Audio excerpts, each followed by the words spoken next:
Terakhir, lakukan ini dengan sabar. Wa ya'lamas sabirin.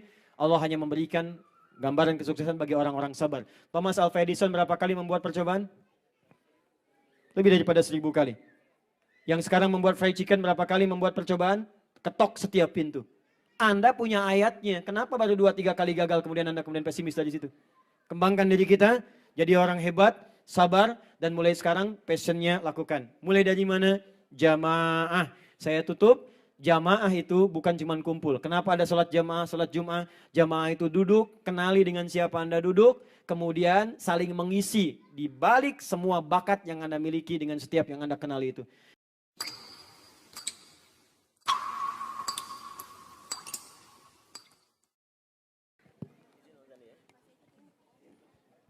Bismillahirrahmanirrahim. Assalamualaikum warahmatullahi wabarakatuh.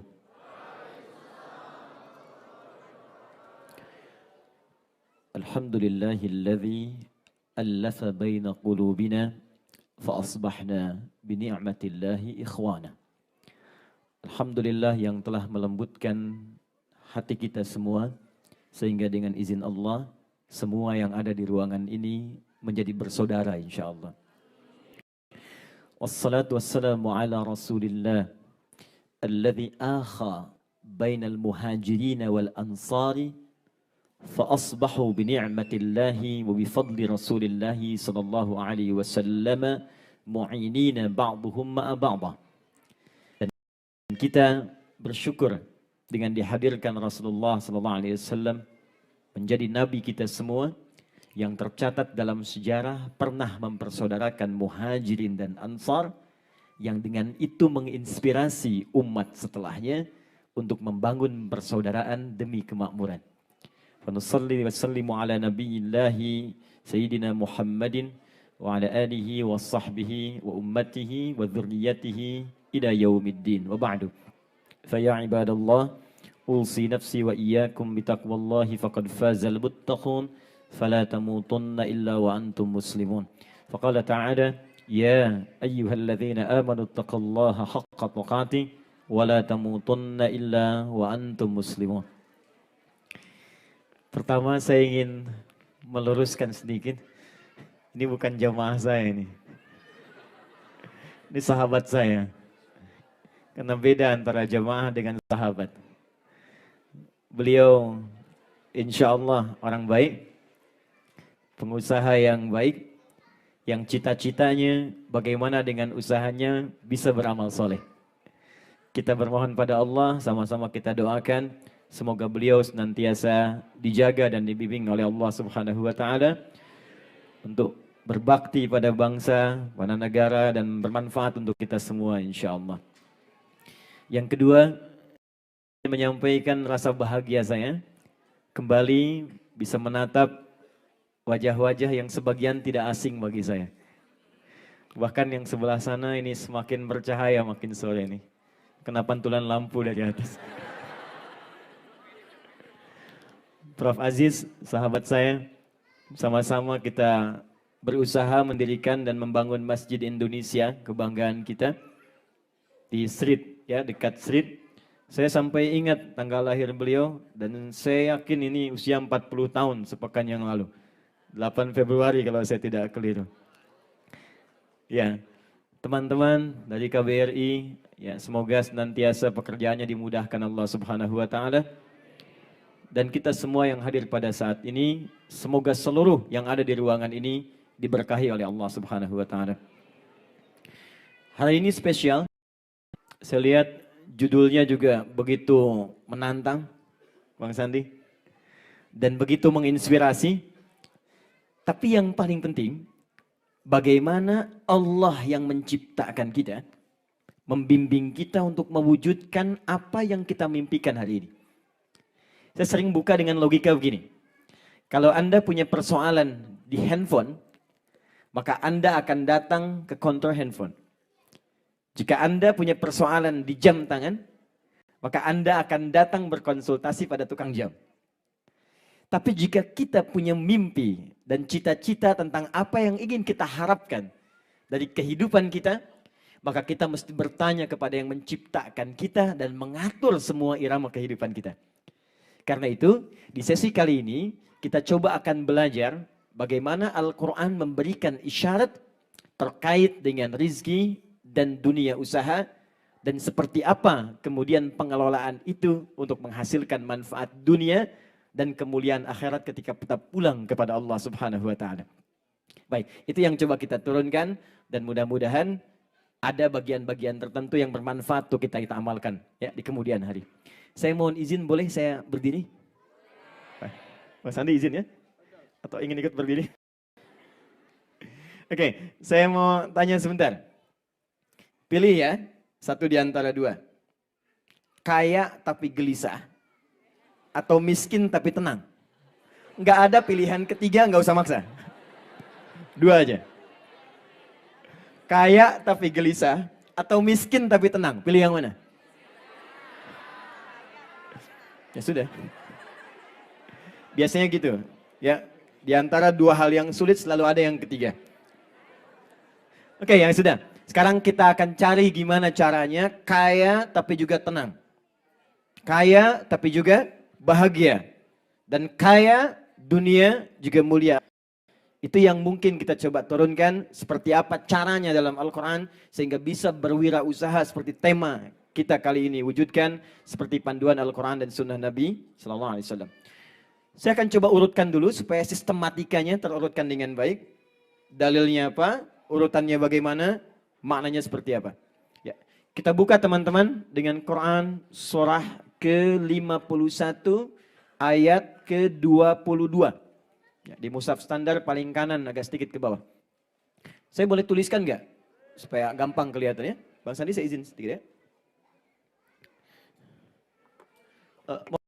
Teman yang di sana kelihatan ini? Oh, di atas kelihatan, hebat. Ini imannya luar biasa. Belum saya tulis sudah kelihatan. Wirausahawan sejati Anda. Anda belum bekerja udah untung. Oke, satu.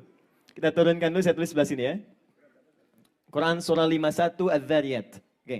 Quran surah 51, kita buka dengan teori rizki dulu. Karena semua orang usaha pasti mencari rizki. Tapi tidak setiap yang berusaha mengerti apa itu rizki. Itu masalahnya.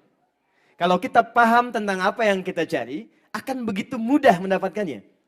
Kenapa banyak orang kesulitan menyelesaikan persoalan? Ternyata bukan karena nggak mampu. Karena tidak kenal masalahnya. Padahal sebagian persoalan itu, kata Quran, ada kalanya sesulit apapun bisa selesai dengan senyuman. Makanya ketika Allah menurunkan persoalan seberat apapun, itu dilukiskan dengan kalimat usrun. Ain, sin, ra. Itu di bahasa Arab itu ada usrun, ada sa'bun. Itu beda. Bahasa Arab susah nggak? Susah, kata Anda. Kata orang Arab, saya tinggal di Arab, itu cukup lama. Itu anak kecil segini, mudah bahasa Arab. Saya datang, kaifa halak syekh ini. Saking mudahnya. Sekitar 2 tahun lalu saya umrah, itu di pelataran Masjid Al-Haram. Itu ada orang stres. Ngadep ke satu hotel, orang stres ngadep ke hotel bisa khutbah pakai bahasa Arab. Saking gampangnya bahasa Arab, orang stres pun bisa bahasa Arab. Anda bayangkan? Bagi orang Arab. Tapi bagi yang lain belum tentu, dia mesti belajar dulu. Maka kesulitan yang sifatnya relatif disebut sa'bun namanya. Sa'bun, sad, ain, ba. Ya. Hadzal amr sa'b alayya. Ini kayaknya susah, tapi mungkin mudah bagi orang lain. Kalau semua mengatakan sulit, nggak bisa nih, susah. Contoh, bawa mobil susah atau mudah? Susah bawa mobil begini. Kalau nyetir mobil mungkin relatif, bawa mobil pasti susah. Ya, makanya orang mengatakan hamlus sayyarah amrun usrun. Ya, ngangkat bawa mobil itu perkara yang berat, semua orang susah. Maka setiap kesulitan yang semua orang mengatakan sulit disebut usrun namanya. Kemudahan lawannya, semudah-mudahnya. Semua orang mengatakan mudah. Angkat sedotan, mudah. Anak kecil, orang dewasa, tua, muda, mudah. Maka orang Arab mengatakan yusrun. Kalau relatif seperti ini disebut sahlun. Coba cek dalam Al-Quran. Anda tidak akan pernah menemukan kalimat sa'bun dan sulit menemukan kalimat sahlun. Yang Anda temukan selalu usrun dipasangkan dengan yusrun. Inna ma'al usri. Di balik semua yang sulit itu kata Allah, sebetulnya aku sudah arahkan. Aku turunkan solusi termudah yang mungkin dengan senyum pun itu selesai. Cuma karena banyak orang tidak mempelajarinya, maka kemudahan yang tadinya sangat mudah pun tiba-tiba kemudian bisa berubah menjadi kesulitan yang tak mampu diselesaikan. Karena itu kita terapkan rumus ini dalam kajian kita saat ini. Kita kenali dulu bagaimana sifat rizki dalam Al-Quran. Quran surah 51 Adz-Dzariyat ayat ke-22. Kita turunkan lagi, saya catat dalilnya di sini, saya uraikan di sebelah sini. Quran surah kedua turunannya ayat 168. Kemudian kita petakan lagi. Sekarang jadi pilihan, Anda mau cukup, mau kaya. Diberikan pilihan oleh Allah. Quran surah ke-53 ayat 48. Atau kaya banget atau ngetan kayanya. Ada 3 nanti. Kemudian dari sini diturunkan contoh Quran surah ayat 215. Saya tuliskan dalilnya dulu baru saya gali detailnya. Turun lagi ke sini, kita mulai masuk ke fase passionnya. Quran surah ketiga ayat ke-14. Dari sini kita turunkan lagi Quran surah ke-98 ayat yang kelima, baru membuat strategi bagaimana usaha kita bisa sukses. Quran surah ketiga ayat 142. Kita 5 ayat saja dulu di pertemuan kali ini. Maaf, saya sampai jam berapa? Oke, baik. Ya, siap, nggak ada masalah. Oke, ini ada jam depan saya untuk mengukur, saya untuk memetakan persoalannya. Nggak ada masalah, Anda mau sampai subuh silakan, saya jam 5 selesai. Yuk, kita mulai sekarang. Quran surah 51 ayat 22. Fokus. Lihat ayatnya. Wa fis samai rizq wa ma tu'adun. Ada ayatnya? Oke. Wa fis samai, dan di langit itu, berbicara di langit berarti sudah urusan Allah. Wa fis samai rizqukum. Kalau kita terjemahkan dengan bahasa tafsirnya, Allah sudah tetapkan rizki kalian semua tanpa dikurangi sedikit pun sesuai dengan maslahat kehidupan kita. Awas hati-hati. Wa ma tu'adun, dan dijanjikan oleh Allah akan diberikan kepada kita tanpa pernah tertukar dan sesuai dengan porsi kebutuhan kita. Jadi dari ayat ini Allah ingin menerangkan satu, rizki kita itu teman-teman sekalian sudah teratur. Sudah ada porsinya. Karena itu dari sini turunannya, kalau sudah kita tahu bahwa kita mendapatkan bagian dari rizki, tak tertukar dengan orang lain, maka jangan pernah terfikir untuk mengambil bagian orang. Jadi mencuri itu nggak ada gunanya. Curang itu tidak ada gunanya. Korupsi hanya memberikan beban. Karena kalau itu bukan punya Anda, tetap akan dibalikan lagi pada orang yang punya. Jadi kalau orang paham tentang bagian satu saja di ayat ini, maka dia akan mengerti untuk tidak berbuat yang tidak semestinya dalam mencari rezeki. Di bagian pertama kata Allah, kalaupun kau hidup, mustahil ada orang hidup tidak akan mendapatkan rezeki dari hidupnya. Mustahil. Jelas? Di bagian pertama kita mesti yakin. Jadi ini ayat optimisme. Tidak ada ayat pesimis dalam Al-Quran. Kata Allah, kalian semua mesti optimis. Setiap kita punya bagian rezeki yang telah ditentukan. Jangan pernah ngambil punya orang. Jangan pernah berbuat curang, karena itu hanya akan menyulitkan diri sendiri. Saya di Indonesia kemarin membuat statement pada sebagian kawan-kawan.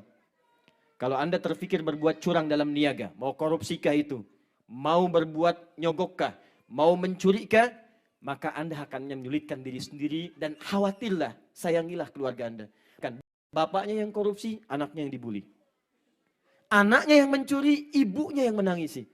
Apa tak sayang dengan keluarga kita yang ada di rumah? Dan itu hanya menyusahkan diri sendiri. Begitu diselesaikan oleh Allah, saking sayangnya ini bukan hak kamu. Kembalikan kepada orang lain. Maka diambil dia, diisolasi dulu, diambil semua hartanya. Itu bagian orang yang dikembalikan kepada pemiliknya. Karena itu sekali lagi, mesti optimis bagian pertama.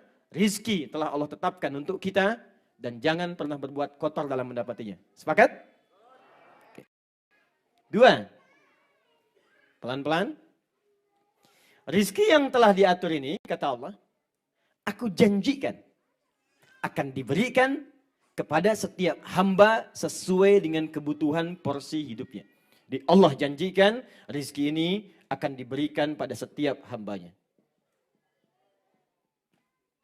Dan sempurna. Jadi nggak ada orang hidup yang tidak dapat rizki, mustahil. Bahkan nanti ada hadis Nabi mengatakan, setiap hamba mustahil dia akan wafat kecuali diberikan rizkinya dengan sempurna terlebih dahulu. Baru dia wafat. Jadi jangan khawatir, sepanjang kita hidup, rizki kita itu pasti jadi bagian kita. Nah cuma sekarang caranya, kalau kita sudah tahu Allah tetapkan dan dijanjikan diberikan, bagaimana cara kita mendapatkannya? Baik, turun ayat berikutnya, saya agak cepat karena waktunya terbatas. Pindah ke Quran surah kedua ayat 168. Paling kanan sebelah bawah di mushaf standar. Perhatikan baik-baik. Tadi masih ingat, rizki telah ditetapkan oleh Allah di mana? Masih ingat? Di langit. Kalau ada bahasa langit, berarti itu hal yang terkait dengan hukum Allah saja. Sekarang kita tinggal di mana? Bumi. Rizkinya di langit, kitanya di bumi. Bagaimana cara mendapatkannya? Maka turunlah kemudian Quran surah kedua ayat 168 untuk memberikan jalan bagaimana mendapatkan rizki ini. Ya ayyuhan nasu. Perhatikan ayatnya. Hei semua manusia tanpa kecuali. Allahu Akbar, indah ayatnya. Saya kasih rahasia sebentar ya. Di antara kita saja. Kalau ada kata nas dalam Al-Quran, an-nas disebutkan 241 kali dalam Al-Quran. Kalau ada kata an-nas, artinya ayatnya bersifat universal. Hukumnya bersifat umum, tidak dikhususkan pada orang muslim atau yang beriman saja. Jadi ketentuan rizki yang pertama, Allah kan ketentuan ini bersifat umum untuk semua manusia. Artinya sepanjang ada manusia, baik dia muslim atau bukan, tetap akan mengikuti ketentuan yang telah Allah tetapkan ini. Kalau Anda ingin mendapatkan rizki, semua manusia mesti menempuh jalan yang telah ditetapkan ini. Lihat kalimatnya. Ya, maaf izin saya detilkan sedikit. Ya, saya tuliskan begini supaya kita belajar lebih detil. Teman-teman fokus. Ya, disebutkan 361 kali dalam Al-Quran. Pelan-pelan. Ayyuha disebutkan 150 kali. Nas disebutkan 241. Iya, ini huruf panggilan. Memanggil semua jarak tanpa batas. Nida'il qarib, mutawassit, ba'id. Memanggil yang dekat, yang menengah, jauh. Seakan-akan Allah ingin katakan begini. Hei semua manusia tanpa kecuali. Baik yang merasa dekat, sedang menengah jaraknya, ataupun jauh dariku. Semua tanpa kecuali. Ayyuha, terdiri dari kata ayyun dan ha. Ayyunya munada, fungsinya taukid. Paham? Tidak. Taukid, sesuatu yang bermakna menguatkan. Haknya tanbih, mengingatkan. Kalau kita terjemahkan dengan ilmu bahasanya, menjadi begini terjemahannya. Hei semua manusia tanpa kecuali, dekat, menengah, ataupun jauh. Saya ingatkan pada kalian, dan ini kuatkan dalam jiwamu yang paling dalam. Jika engkau ingin mendapatkan rizki yang telah aku janjikan, kulu mimma fil ardi halalan tayyibah. Ini rahasia pertamanya. Kalau Anda ingin dapatkan rizki, pertama kulu. Di situ diterjemahkan dengan apa? Makan. Nah, teman-teman, di sini di ilmu balaghah menggunakan rumus dzikrul ba'di yuradu bihil kullu. Kalau di bahasa Indonesia sinekdo pas prototo. Disebutkan sebagian yang dimaksud keseluruhan. Baik, dalam ayat ini diterjemahkan dengan makan. Sebetulnya yang dimaksud bukan makan. Yang dimaksud kerja. Usaha.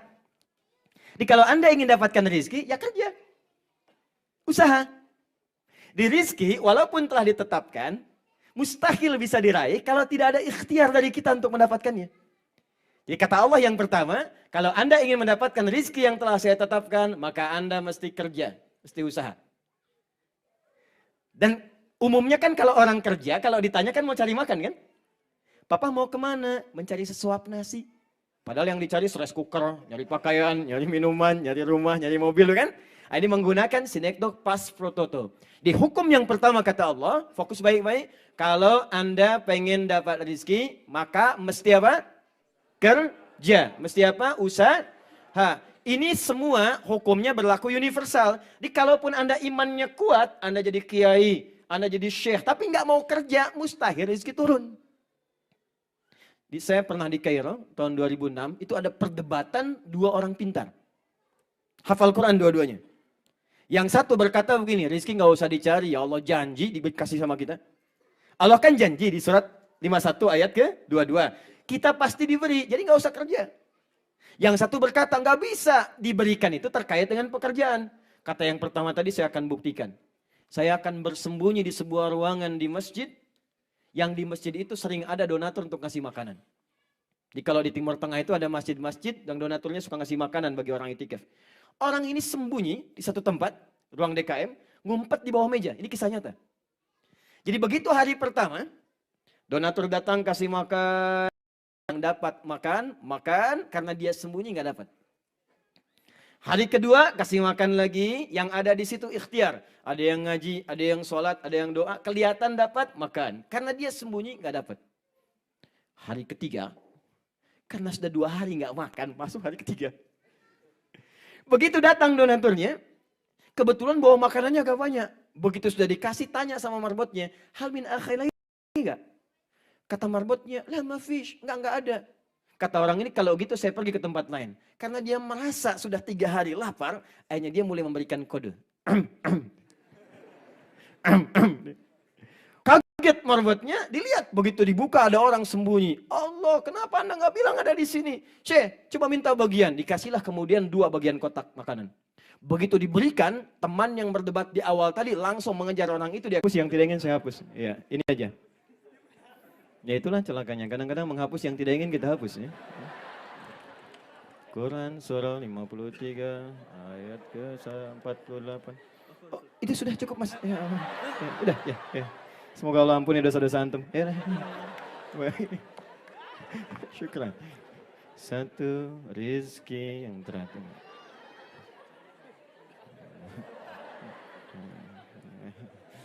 Oke, sudah. Jadi kalau kita rezeki mesti apa? Usaha. Mesti usaha. Kerja.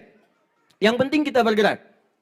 Bagaimana bergeraknya? Pertama Allah berikan peluang tempatnya dulu. Mimma fil ardi. Lihat. Fokus. Tadi rezeki ditetapkan di mana? Di langit. Tadi tulisannya di sini. Langit. Sekarang kita ada di mana? Bukan, kita di Jepang. Oke? Jepang bagian dari bumi, diturunkan ke bumi. Nih, ini yang paling menarik. Bahasa Al-Qur'annya bumi disebut dengan ardun. Tapi sebelum menyebutkan kalimat al-ard, Allah awali dengan kalimat min dan ma. Disatukan jadi mimma, asalnya begini. Minnya bermakna tab'id, sebagian yang bisa dijangkau. Maknya menunjuk bagian dari bumi. Kata Allah, hei kalian tinggal dimanapun di bumi, kalau pengen rezeki silahkan. Cari kerja usaha di tempat manapun yang Anda bisa jangkau di bumi. Jangan pernah putus asa. Anda nggak dapat tinggal di Bandung, merantau ke Jakarta. Nggak dapat di Jakarta, ke Sumatera. Sumatera nggak dapat, Kalimantan. Kalimantan nggak ada peluang, Papua. Nggak dapat peluang Papua, ke Jepang. Sepanjang bagian dari bumi. Dimanapun yang Anda bisa jangkau, ayo cepat kreatif. Sepanjang Anda kerja, kalau Anda mau usaha, rezeki turun. Tapi kalau Anda nggak mau usaha, nggak mungkin datang. Sekarang di Indonesia saja kreativitasnya tinggi. Kadang cuma modal peluit, plit. Mari Pak. 2.000, terima kasih Pak. 3.000, terima kasih Om. 5.000, makasih Bos. Bayangin tuh. 3.000 jadi Om, 5.000 jadi Bos. Kalau Anda mau bekerja, mau usaha, mau kreatif, jadi dapat. Ya, kembalikan. Jadi pertama prinsipnya rezeki sudah diatur, jangan berbuat curang. Yang kedua, Allah ajarkan untuk mendapat rezeki itu mesti apa? Usaha. Baik, ini poinnya. Rezeki mesti dicari dengan usaha. Kerja. Oke, 3. Pelan-pelan. Turunkan lagi. Sekarang, ini yang paling menarik. Sebelum Anda usaha, sebelum kita kerja, maka Allah berikan dulu pelurusan fisik kepada kita. Orientasi kerjanya yang dikaitkan dengan rezeki itu, capaiannya mau jadi apa? Goalnya mau apa? Ngapain Anda kerja? Apa hasil yang akan digunakan dari pekerjaan itu? Supaya ketika kita memulai mencari pekerjaan itu, kita punya bimbingan dengan arah yang jelas. Ini visinya akan begini. Maka terkait kekayaan ini, terkait rezeki ini, Allah bagi klasifikasi manusia kepada 2 bagian. Yuk, buka Quran surah ke-53 ayat ke-48. Ini nanti saya simpan dulu. Turunkan ke sini Quran surah 53 ayat 48. An-Najm ayat 48. Jadi semua yang kerja, semua yang usaha itu cuma akan masuk pada 2 klasifikasi ini. Enggak ada yang ketiga. Wa annahu huwa aghna wa aqna. Ada ayatnya? Oke, Quran surah 53 ayat 48. Dan dialah Allah yang telah menetapkan, mengatur manusia terkait rezeki itu ada 2 golongan. Kalau bukan menjadikan orang itu kaya karena ikhtiar usahanya atau cukup untuk memenuhi kebutuhannya. Di dalam pencarian rezeki ini teman-teman untuk berusaha, visi yang kita bangun ada 2 bagian. Fokus baik-baik. 1, silahkan Anda bekerja, silahkan berusaha, maka orientasi pertama ada orang yang cari rezeki sekedar yang penting cukup hidup sajalah. Ya, yang penting pas butuh, ada. Pas mau makan, ada. Pas mau kerja, ada, gitu kan? Pas mau tidur, ada kelengkapannya. Jadi ada orang yang memang pola hidupnya yang penting cukup. Gak perlu terlalu banyak. Apa poinnya? Yang penting ketika saya butuhkan, itu ada. Dan itu ketika diajarkan oleh Nabi, dipilih passion oleh beberapa sahabat. Jadi walaupun hidupnya cukup, tapi berkah hidupnya. Keadaan rizkinya yang penting didorong mencukupi kebutuhannya. Dan sampai sekarang apa yang beliau dapatkan abadi. Abu Hurairah, banyak lagi. Di golongan orang-orang yang biasa, fashionnya cukup, tapi bahagia di dunia dan mulia di surga. Bilal. Siapa yang kenal Bilal bin Rabah? Wah, kenal bagus nih. Sekali lagi bilang kenal, saya pulang. Saya pernah ke Sukabumi ceramah. Apakah Bapak Ibu kenal Firaun? Kenal. Aduh, hampir saya turun dari panggung. Bilal itu kan dikenal orang biasa-biasa, tapi semua rezekinya cukup. Cukup untuk apa? Cukup untuk memenuhi passionnya. Yang penting saya bisa azan. Begitu orang lain misalnya datang Idul Adha nyembelih kambing, beliau nyembelih ayam. Bukan ayam untuk kurban, karena ayam bukan masuk klasifikasi hewan kurban. Tapi bagaimana saya bisa berbagi dengan harta saya yang cukup? Itu poinnya. Ada orang yang penting kerja untuk mencukupi kebutuhan hidup. Tapi ada yang kedua. Yang memang passion dunianya di situ dan mencari surganya dengan itu. Kalau Bilal kan cari surga dengan tenaga, azan. Ali cari surga dengan ilmu. Ada ilmunya yang nggak sampai ke Ali, tenaganya nggak sampai ke Bilal. Sudah ngajar nggak bisa, azan pun nggak mampu. Tapi punya passion yang lain yang dengan itu bisa mendapatkan surga. Maka kata Allah, saya beri jalan untuk mendapatkan yang kedua, yang lebih dari yang pertama. Aghna, saya jadikan kaya. Jadi kalau Anda mau usaha, Anda mesti pilih dulu passionnya. Mau cukup atau mau kaya? Kaya pun dibagi 3 lagi. Kaya biasa, kayak Abu Bakar. Kaya banget, kayak Utsman. Yang ketiga, kebangetan kayanya. Kayak Abdurrahman bin Auf. Abdurrahman bin Auf, nanti kita belajar kalau masih ada waktu, saya tunjukkan cara Nabi mengatakannya. Dari modal pakaian saja, setahun jadi orang paling kaya di kota Nabi, di Madinah, yang asetnya, bahkan kapaknya saja terbuat dari emas. Setahun. Tanya orang paling kaya sekarang. Ya, di situ bawahnya ada Jeff Bezos. Bill Gates sekitar 1.500 triliun. Coba WA sekarang, punya kapak emas nggak? Tahu kayu putih cap kapak misalnya. Itu kapaknya terbuat dari emas. Kebangetan kayanya. Apa pekerjaannya? Teman-teman sekalian. Jadi dari situ komentar Nabi katanya begini, kata Nabi. Kalian tuh kalau mau kaya, kaya itu biasa. Jadi bagi umat Islam kaya itu normal biasa. Bukan kebanggaan tertentu. Bukan kebanggaan tertentu, biasa saja. Yang tidak biasa itu bagaimana mengelola kekayaan itu supaya baik dunia dan sukses akhirat. Abdurrahman bin Auf bisnisnya dahsyat, tapi kebiasaannya tiap hari 3 bagian. Sepertiga orang Madinah itu dibebaskan utangnya oleh beliau. Sepertiga lagi diutangi, dikasih modal untuk bekerja. Sepertiga lagi disantuni oleh beliau yang tak mampu bekerja, masa produktifnya hilang. Artinya semua orang Madinah bebas pekerjaannya. Ya, saya teruskan lagi. Jadi poin ini, teman-teman sekalian, kita pasti pilih dulu nih. Mau yang cukup di sini atau mau kaya ke sini. Jadi nggak ada orang miskin. Yang ada itu cuma cukup dan kaya. Siapa orang miskin? Orang miskin itu yang tidak pernah merasa cukup dalam kehidupannya. Kalaupun Anda punya harta, terlihat melimpah, tapi nggak pernah merasa cukup. Hakikatnya Anda miskin. Itu poinnya. Ini sebetulnya Allah nggak berkehendak ada orang miskin. Makanya ketika ada orang merasa miskin dibantu dengan infak. Coba lihat ya. Permulaannya zakat. Zakat diberikan pada yang miskin. Quran surah 9 ayat 60. Innamas shadaqatu lil fuqara wal masakin. Dikasih zakat itu, teman-teman, asalnya bukan untuk disantuni. Tapi diberi kail supaya naik dia dari level miskin ke levelnya cukup. Maksudnya di Singapura sekarang, itu ngasih zakat sekarang itu tidak diberikan ikannya. Diberikan, lihat bakatnya apa, passionnya apa, diberikan modal. Silahkan usaha dari sini. Diberi jangka waktu setahun. Diberikan bimbingan. Hari ini Anda mendapat zakat, tahun depan Anda berzakat. Itu poinnya. Kalau masih kurang, dikasih infak. Makanya ayat infak Quran surah kedua ayat 215, itu menyebutkan orang miskin dapat bagian infak. Yas'alunaka madza yunfiqun qul ma anfaqtum min khair falil walidaini wal aqrabin wal yatama wal masakin. Kalau masih kurang, kasih sedekah untuk modal dia. Jadi kalau zakat sudah diberikan nggak mau juga, infak dikasih nggak mau juga, sedekah dikasih bertahan di miskin juga, memang dia itu yang pengen miskin. Ini poinnya. Jadi pilihan cuma 2, mau cukup atau kaya. Nah, sekarang kita sepakati dulu sebelum kita lanjutkan. Teman-teman di sini pilih mana?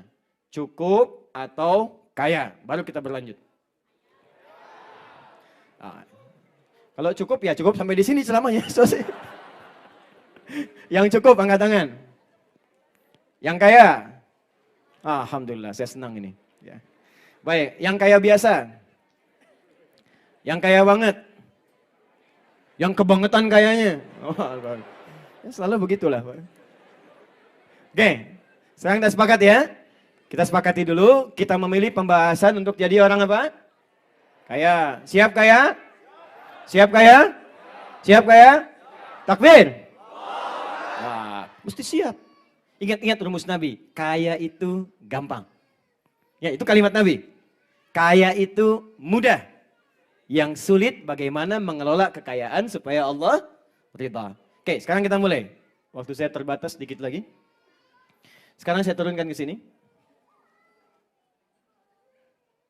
Ya teman-teman, sekarang bagaimana Allah mengarahkan kita untuk berusaha sampai mendapatkan level yang tadi kita harapkan. Pertama, kita masuk dulu turunkan ke Quran surah ketiga ayat 14. Paling kanan agak ke bawah sedikit di mushaf standar. Zuyyina lin-nasi hubbus syahawati minan nisa'i wal banina wal qanatiril muqantarati minadh dhahabi wal fiddati wal khailil musawwamati wal an'ami wal harth. Ada ayatnya? Baik. Ini sama dengan kita semua. Zuyyina lin-nas, nas umum. Masih ingat tadi terjemahan kita? Semua manusia, kata Allah, itu umumnya senang untuk mendapati bagian berikut. Dihiasi, senang perhiasan. Senang tampil menyenangkan. Dengan bagian-bagian berikut. Pertama, kecenderungan manusia senang berkeluarga. Di hubbus syahawat di sini, itu maaf, jangan diartikan laki-laki ke perempuan saja. Termasuk perempuan ke laki-laki. Karena kecenderungan berkeluarga itu dari 2 arah. Jalannya ta'aruf. Ya, tak kenal maka ta'aruf, bukan tak sayang. Ya. Anda kenal istri tetangga kan tidak harus sayang. Ya. Tak kenal maka ta'aruf. Baik, pertama manusia senang berkeluarga. Kalau sudah berkeluarga, ada pasangan, ada keturunan, maka cenderung kemudian mengarahkan pola hidupnya untuk mendapatkan kemapanan dan kenyamanan dalam hidup. Apa diantaranya? Dia ingin menaikkan status sosialnya. Maka dia akan mencoba memaksimalkan tenaga usahanya. Pertama, awas fokus baik-baik. Hubus syahawati minan nisa'i wal banin wal qanatiril muqantara. Mengoleksi harta benda, menambah kekayaannya di aspek-aspek berikut. Sekarang perhatikan baik-baik. Al-Quran rahasia besar kepada kita. Kalau Anda ingin mendapatkan, fokus, aspek kekayaan yang melimpah. Qanatiril muqantara, di koleksi kekayaan yang banyak, koleksi kekayaan yang luas, hidupnya lebih mapan, harta meningkat. Maka ada beberapa passion yang bisa kita dapatkan dari situ. Dari sini kita wujudkan dengan wirausaha yang mungkin kita bisa hadirkan. Satu, ada aspek di bidang mineral terkait dengan barang tambang, emas, perak, dan sejenisnya. Ini perspektif. Tapi mohon maaf ya, jangan dilihat emasnya. Ada ulama yang menerjemahkan emas di sini adalah kalau Anda ingin usaha, kalau Anda ingin bekerja, maka coba cari fashion pada bidang yang punya nilai intrinsik di dalamnya. Emas itu dulu bukan hanya sekedar jadi bahan galian. Anda menggali menemukan bagian dari mineral, ya. Misalnya mohon maaf, temukan emas, temukan perak, sekarang ada uranium, ada nikel, ada macam-macam sejenis dari sini. Tapi yang paling menarik, emas itu dulu diberikan arahan banyak oleh Nabi, isyarat yang sangat banyak dalam hadis sebagai barang yang punya nilai intrinsik tinggi. Artinya apa? Kalau Anda ingin cari kerja, coba cari peluang-peluang usaha yang dengan usaha itu di dalamnya punya nilai yang tinggi. Yang nggak putus pada masa itu saja.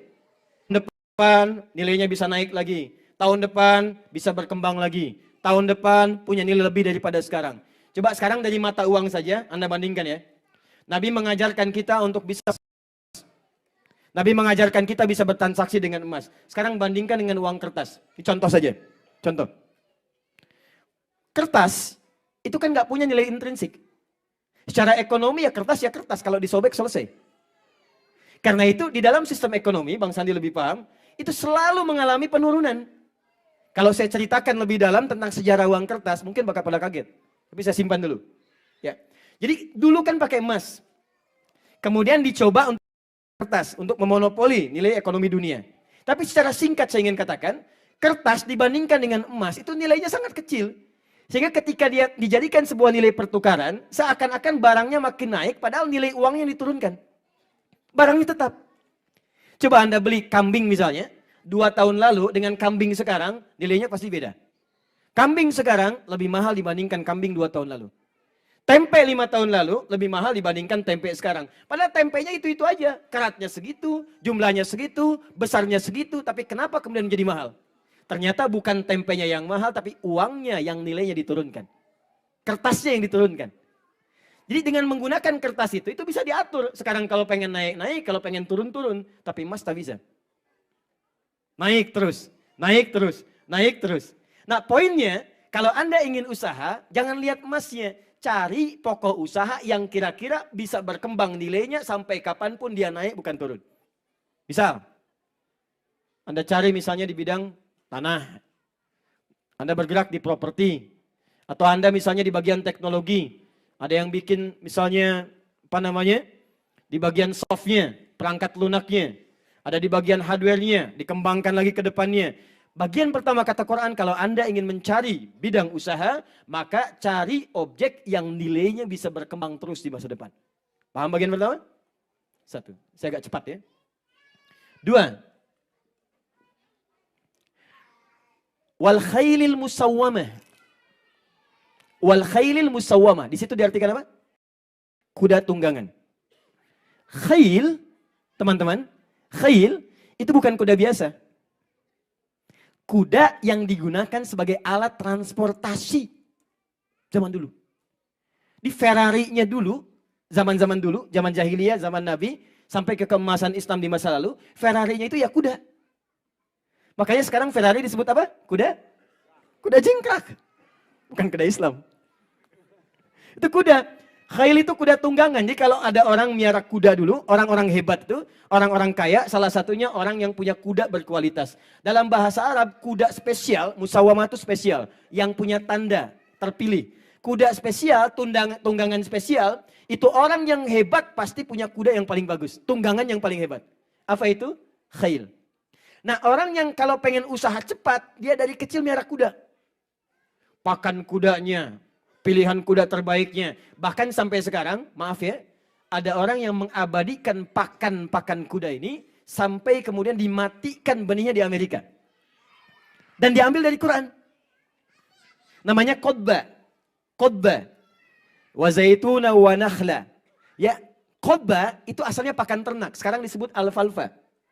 Qodba ini, dulu orang Persia memberikan ternaknya, ya maaf, kudanya dengan pakan ini, itu tumbuhnya luar biasa, jenis kudanya bagus, larinya juga kencang, keberaniannya tinggi.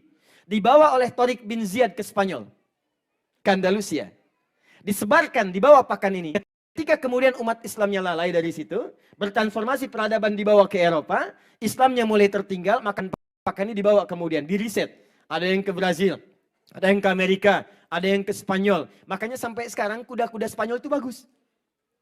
Tapi sebetulnya yang paling menarik, pakan kuda, benih kuda, bibit kudanya dibawa sampai dengan dijual, yang harganya sangat mahal itu bagian dari lahan usaha yang diisyaratkan oleh Al-Quran. Sekarang bertransformasi ke dunia otomotif.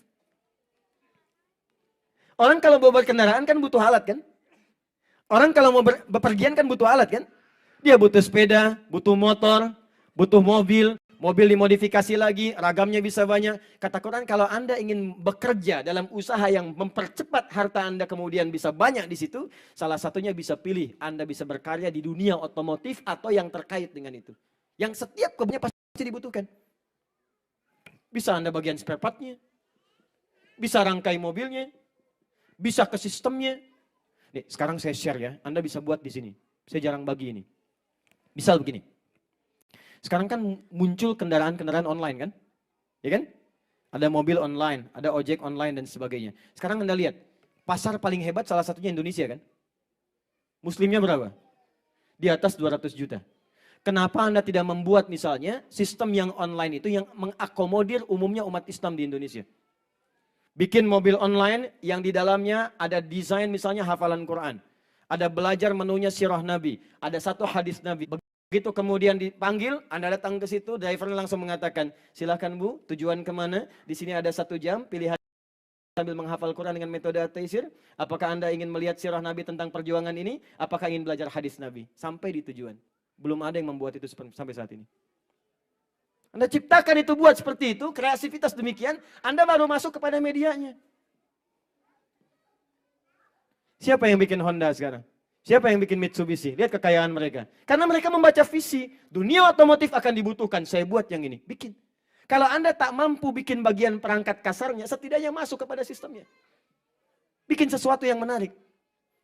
Apalagi tipikal sebagian masyarakat itu kan punya kecenderungan cepat kaget, gampang kagum. Numpang kagum aja, habis itu hilang. Bikin mall baru, brum ke sana. Belanja enggak, numpang kagum aja. Balik sini, 3 contoh ya. Ini cuma contoh.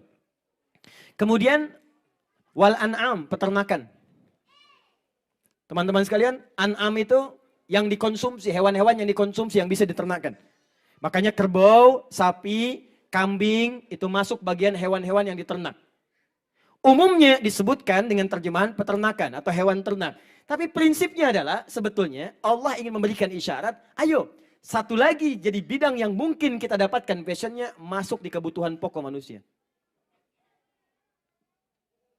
Siapa yang gak makan daging sekarang? Coba lihat. Ada yang makan sapi di sini? Ada. Gede begitu gitu kan? Coba lihat. Berapa kebutuhan sapi di Jepang saja sekarang? Berapa kebutuhan ayam di Indonesia sekarang? Saya punya teman pengusaha ayam. Satu kandangnya 45.000. Ya, 45.000 ayam. Sekarang dibikin, didesain seperti hotel. Hotel ayam. Ayam nginep di hotel. Suhunya diatur. Makannya diatur. Jam sekian lampu dinyalakan. Boom, makan semua. Dia punya 2 kandang, berarti ada 90.000. Itu baru kandang dia saja. Cuma 45 hari selesai. Bayangkan berapa kandang yang ada di Indonesia, kebutuhannya luar biasa. Sehari itu berapa ayam dieksekusi? Berapa ayam? Belum bebek. Bebek selamat, bebek kurang selamat, bebek yang macam-macam. Coba lihat. Ayam, bebek, kambing berapa coba? Ada yang bikin sate kambing, kambing guling, kambing diendapin, kambing macam-macam. Belum ke sapi, belum hewan kurban tiap tahun ada. Itu peluang. Jadi Quran menawarkan kalau Anda pengen cepat mengoleksi kekayaan, salah satunya coba cari yang passionnya kira-kira objeknya kebutuhan banyak orang. Kreatif kita cari. Nanti saat saya masuk kepada ide dasarnya saya turunkan lagi. Pernah dengar nggak? Kenal Abdurrahman bin Auf? Bagus. Abdurrahman bin Auf itu menerapkan tawaran ketiga di Quran ini. Di beliau ketika hijrah ke Madinah, itu kan orang kaya saat di Mekah. Jadi ketika akan hijrah, dirampas kekayaannya oleh orang Quraisy. Kata orang Quraisy, kalau Anda, maaf, ingin kaya lagi, silahkan tinggal di sini, balik ke kepercayaan semula. Kami beri kekayaannya dan kami akan angkat Anda jadi orang terkaya yang punya pengaruh di Mekah. Kalau Anda ingin tetap hijrah ke Madinah, kami rampas semua hartanya, silahkan pergi dengan pakaian yang melekat di badan saja. Saya mau tanya sebentar, kalau teman-teman ikhwan ya, dihadapkan pada pilihan itu, Anda tinggal di Mekah, jadi orang paling kaya, status tinggi, atau hijrah ke Madinah dengan pakaian yang melekat di badan saja, jarak 400 km, yang kalau pakai bis kurang lebih 4-5 jam baru sampai. Semua kekayaan Anda datang ke sana. Anda cuma punya 1 triliun, dia punya 1.500 triliun. Pertanyaan saya, Anda tinggalkan harta Anda untuk ke sana atau Anda bertahan dengan harta Anda? Anda tinggalkan, datang ke sana, karena dia tawarkan sebagian dari harta dia diberikan pada Anda. Apa yang dia punya dikelola oleh Anda. Maka cara berpikirnya, saya datang ya Allah dibandingkan dengan harta yang hanya secuil saja. Maka ditinggalkan hartanya, beliau berangkat ke Madinah. Tapi istrinya, Bu. Ya kadang hijrah itu problemnya kan orang terdekat kita. Ya kan? Anda mau pindah, mungkin gak sepakat pasangan. Istri mau berjilbab, mungkin suami yang protes. Bisa jadi demikian. Ditawarkan istrinya, apa engkau akan tinggal di sini semua harta suami milikmu? Dan kau bisa pilih pemuda paling tampan di Mekah, kami fasilitasi untuk menikah. Atau yang kedua, engkau tetap hijrah dengan suami ke sana, bawa pakaian saja belum tentu selamat sampai Madinah. Kalau ibu jadi istri Abdurrahman bin Auf pada saat itu pilih mana? Tinggal di Mekah jadi orang paling kaya, bebas memilih remaja, bahkan pemuda paling tampan saat itu, atau pindah ke Madinah ikut suami dalam keadaan fakir. 1 atau 2? Oh masa? Percaya saya. Tahu nggak duanya itu? Sambil menengok ke sini, 2. Ternyata istrinya memilih tinggal di Mekah, teman-teman. Tinggal di Mekah, suami berangkat. Ini yang mau saya katakan. Begitu berangkat ke Madinah, hebatnya orang Madinah. Orang Madinah itu kenapa disebut Ansor? Ansor itu mau membantu apa yang dibutuhkan. Membantu apa yang dibutuhkan sekalipun ia membutuhkan apa yang diberikan itu. Itu Ansor. Dan sesuai sifatnya. Jadi kalau ada orang lapar, yang bantu yang punya makanan. Orang haus, yang bantu yang punya minuman. Ini nanti diabadikan di Quran surah 59 ayat 9 sampai 10. Wa yu'thiruna ala anfusihim walau kana bihim khassasah. Nah, qadarullah, Abdurrahman bin Auf ini pernah kaya, jatuh fakir. Maka ketika datang ke Madinah disambut oleh orang paling kaya di Madinah. Yang sudah muslim. Dan dia tahu hukumnya, dia tahu passionnya. Ya. Kebiasaan orang kaya itu kan punya kebiasaan yang beda dengan orang yang belum kaya. Passionnya berbeda. Kalau di rumus fisika kan F1 sama dengan F2 kan? Ya kan? Gaya gerak sama dengan gaya dorong. Pukulnya pelan, bunyinya pelan. Pukul kencang, bunyi kencang. Kalau misalnya maaf sekali, income-nya Ferrari, ya gayanya kan keluarnya beda. Kalau angkot kan lebih tawadu, nunduk, sedekah. F1 sama dengan F2. Tapi jangan tinggalkan karena belum selesai kan bab gayanya. Bukankah di hukum Pascalnya sama persamaannya F berbanding lurus dengan P? Gaya berbanding lurus dengan tekanan kan? Semakin banyak gaya, semakin tertekan hidupnya. Ini levelnya level tinggi, turun ke bawah. Aku khawatir punya tekanan dalam hidupnya. Dia salah baca, dia lupa bahwa Abdurrahman bin Auf sudah mendapatkan training dari Nabi selama 12 tahun. Bahkan fase 13 tahun itu hijrah ke Madinah. 13 tahun training dari Nabi. Maka beliau tawarkan, akhil karim, lihat kalimatnya. Sami'tu annaka kunta ghaniyan. Aku dengar dulu engkau pernah jadi orang kaya. Kalau engkau ingin kaya lagi, khudh nisfa mali. Allah. Ambil setengah kekayaan saya. Aku dengar engkau ditinggalkan istrimu. Kalau ingin menikah lagi, pilih perempuan paling cantik di Madinah. Aku fasilitasi walaupun itu bagian dari kerabatku. Gantian ya Bu ya. Antum nih. Dari sini tiba-tiba Anda hijrah misalnya. Tiba-tiba ada orang Osaka mengatakan, kalau Anda ingin kaya, ambil setengah kekayaan saya. Kalau ingin nikah, pilih perempuan paling cantik di Osaka, saya fasilitasi. Saya tanya pada Anda, pilihan itu diterima atau tidak ditolak sama sekali? Percuma nawarin ditolak Bu, pasti pilihnya yang lain. Lihat nih jawabannya, lihat jawabannya. Jazakallahu khairan. Semoga Allah berikan pahala kepada Anda. Arini ainal aswaq. Ini yang mau saya tanamkan di kesempatan kali ini. Semoga Allah berikan pahala kepada Anda atas kebaikan Anda tawaran ini. Orang paling kaya di Madinah nawarin setengah harta saya ambil. Kalau dia punya aset 10 triliun, 5 triliun ambil deh. Luar biasa. Tapi jawabannya apa? Semoga Allah berikan pahala kepada Anda. Perhatikan baik-baik. Arini ainal aswaq. Cukup tunjukkan padaku di mana pusat bisnisnya. Tunjukkan padaku di mana pasarnya. Tunjukkan padaku di mana objek niaganya. Di mana pusatnya. Karena ternyata sebelum berangkat ke Madinah dibekali oleh Nabi dengan pendidikan sholat. Nanti lain waktu kita bahas dengan lebih dalam. Ternyata sholat itu dari gerakan sampai bacaan. Itu ada maknanya teman-teman. Termasuk berdiri ini, tegak ini, kan diatur. Kenapa tegak begini? Kenapa kakinya lebarnya diatur? Tidak terlampau lebar, tidak terlampau sempit. Itu ada aturannya. Di antara kaitannya dengan pola hidup kita. Kalau Anda masih mampu menegakkan diri, jangan gantungkan hidup Anda pada orang lain. Ini yang diambil oleh Bung Karno dengan kalimat berdikari. Berdiri di atas kaki sendiri. Tuh, para ulama kita dulu dekat dengan para umarah. Ya. Hasan itu kan sering. Rahimahullah, surat menyurat dengan Bung Karno. Berikan gambaran. Pemimpin kita dulu sering. Sampai sekarang, Alhamdulillah. Beri masukan. Sampaikan. Tegakkan dirimu, jangan gantungkan hidup pada orang lain. Apa yang...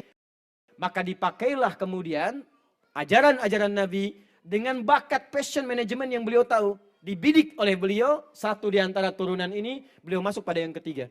Orang Madinah kebutuhan kambingnya banyak. Maka di situ jadi penyalur. 3 bulan pertama. Jadi penyalur kambing, ambil dulu dari pusatnya, salurkan, dapat bagian bonus tambahan dari situ, modalnya dikumpulkan, beli kambing lagi. Kambing kan cepat beranaknya.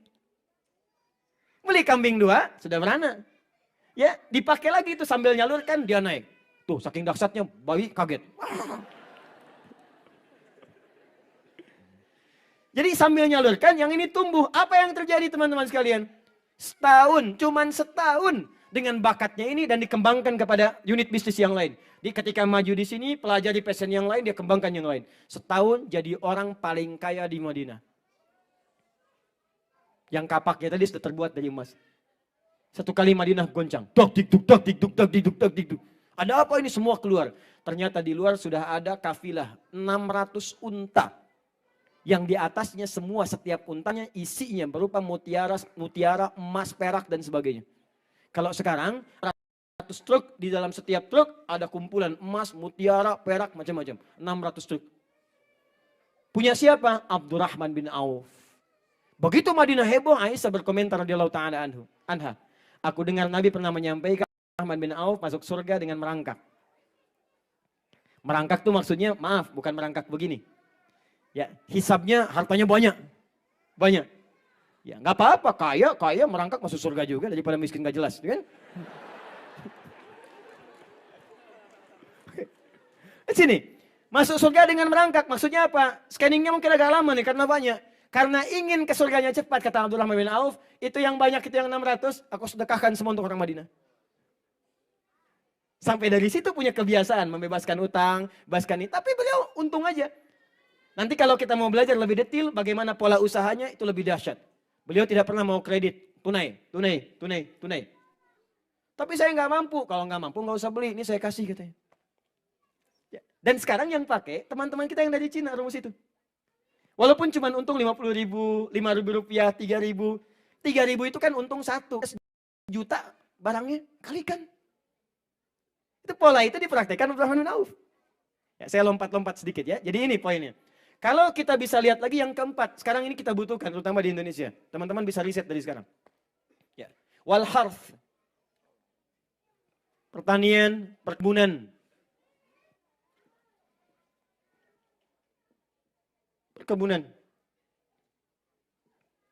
Kalau ini maaf ke hewani, ini ke nabati. Nih pangan, ketahanan pangan. Sekarang semua negara ingin bergerak ketahanan pangan. Kalau Anda mau riset, Anda keluarkan ayat-ayat Quran. Ini sekarang kami sedang mengembangkan riset di Indonesia.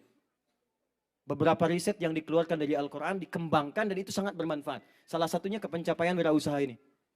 Teman-teman, di Quran itu ada banyak ayat yang memberikan kepada kita isyarat akan kebutuhan manusia. Saya mau tanya gini, yang menciptakan manusia siapa? Allah. Sekarang Allah kasih informasi, ini kebutuhan pokok manusia. Dikasih informasi 15 abad yang lalu, kenapa nggak kita kumbuhkan sekarang? Dan ternyata sekarang sebagian orang ngembangkan. Dan yang ngembangkan kebanyakan non-muslim. Kita yang punya teorinya. Tapi jangan salahkan teman-teman non-muslim. Karena mereka mau ngembangkan. Itu kompetisi. Kita yang harus bergerak untuk meriset, kembangkan lagi. Nggak ada masalah di situ. Tuh sekarang, mohon maaf ya. Apa yang paling dibutuhkan makanan pokok sekarang di komunitas masyarakat kita? Di kita mungkin beras. Lihat teman-teman sekalian. Kebutuhannya kan didorong oleh syariat agama. Ada kebutuhan zakat. Ada kebutuhan untuk Idul Fitri, ada zakat fitri. Pasti yang diambil makanan pokok. Itu baru zakat. 200 juta orang mau zakat dari makanan pokok. Apa Anda kira beras akan bertahan? Kenapa Anda tidak coba kembangkan kurma? Saya share satu ayat dengan kakak saya. Dia riset kurma. Dia kerjasama dengan kawannya peneliti di sebuah kampus. Dia kemudian datang ke Thailand, dia kembangkan sampai sekarang jadilah kurma tropis itu. Di Indonesia. Cuman sebagian ada yang salah menggunakan. Itu tadinya riset dari Quran. Ada isyarat di Quran nih jenis kurma yang seperti karena kurma banyak. Ada kurma misalnya yang setengah matang disebut balha. Ini kegunaannya begini. Ada kurma rutob. Ya kurma rutob ini sering salah persepsi. Sebagian orang hanya tinggal dimakan untuk menambahkan daya glukosanya saja. Untuk menambah energi. Padahal kurma ini bagus untuk ibu yang sedang mengandung. Ya, karena mempermudah untuk kelancaran persalinan. Ada orang yang sekarang dikembangkan. Dahsyatnya kurma tropis, dia tidak mengalami balha, tapi langsung masuk kepada kebutuhan pokok. Jadi begitu dia didapatkan, gak usah dimasak lagi, itu langsung buahnya seketika jadi makanan pokok. Dia gak melewati proses balha.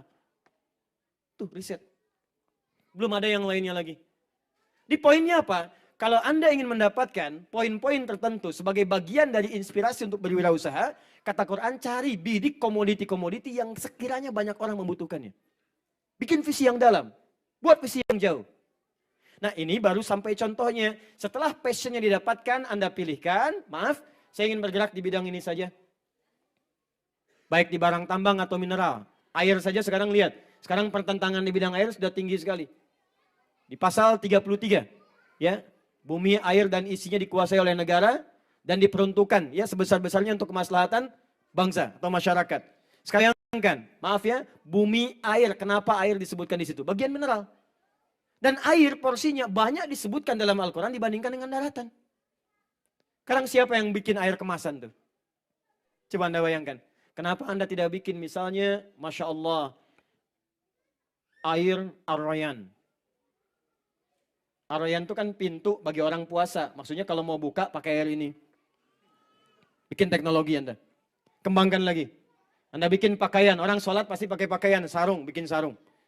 Anda bikin terapan sekarang, sarung anti banjir. Maksudnya bagaimana? Kalau banjir naikin ke atas. Pokoknya Anda carilah. Ya. Dari sini ya mau yang mana pesannya yang mau Anda gerakan.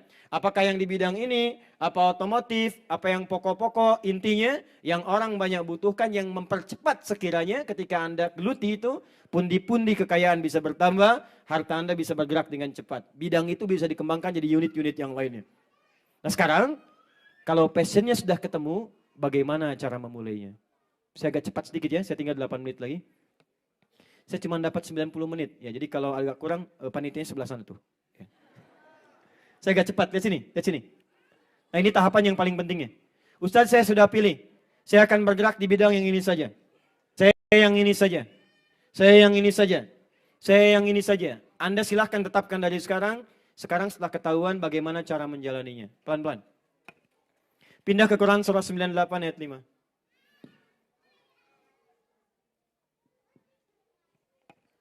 Sudah? وَمَا أُمِرُوا إِلَّا لِيَعْبُدُوا اللَّهَ مُخْلِصِينَ.